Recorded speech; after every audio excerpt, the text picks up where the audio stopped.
ওরা কি বললো? Same experience. আরে একটা না হলে আর একটা হবে, এত চিন্তা করছিস কেন? এত ওভার থিঙ্কিং করিস না। জানি না, এখন মনে হচ্ছে আমি হয়তো ক্যাপেবল না।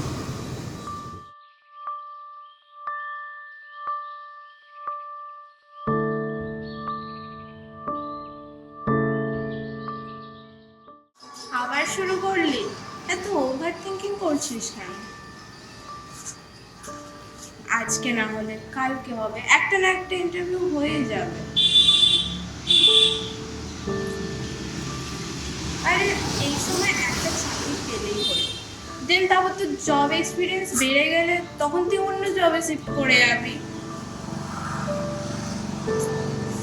তুই এই কথাটা বলার জন্য আমাকে এত দূর ডাকলি? তুই তো এটা ফোনেই বলে দিতে পারতিস।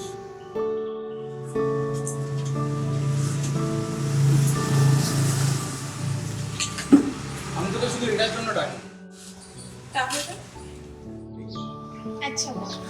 সবাই ভাবছে চাকরিটা হয়ে যাবে, কিন্তু প্রতিদিন না শুনতে শুনতে আমি নিজের উপর থেকে বিশ্বাস হারিয়ে ফেলছি। আজ ব্যবসা করতে গিয়ে 2 বছর আমি নষ্ট করে দিয়েছি। আমি তোকে দোষ দিচ্ছি না, কিন্তু সবাই আমার উপর বিশ্বাস করে বসে আছে। মা, বাবা, তুই। আমি এই কথাগুলো কেন বলছি তুই নিশ্চয়ই বুঝতে পারছিস। I am serious. একটা ভালো চাকরি না হলে একটা ভালো জীবন শুরু করা সম্ভব না।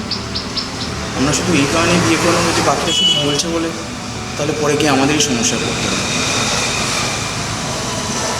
দেখ, লজিক্যালি চিন্তা করা, আমার মনে হয় আমাদের এই সম্পর্কটা এখানেই শেষ করা উচিত।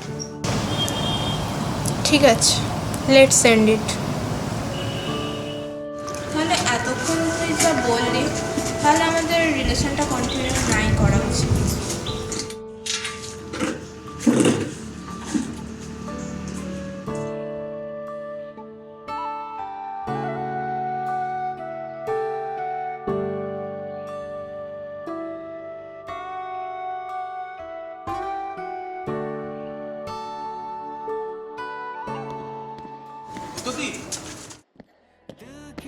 खुशी के लिए ही हाँ कह दो कि तुम फिर मिलोगे यहाँ, तुम भी मिलोगे ना, ये वादा करोगे ना, थामोगे फिर हाथ को, छोड़ोगे ना, छोड़ोगे ना।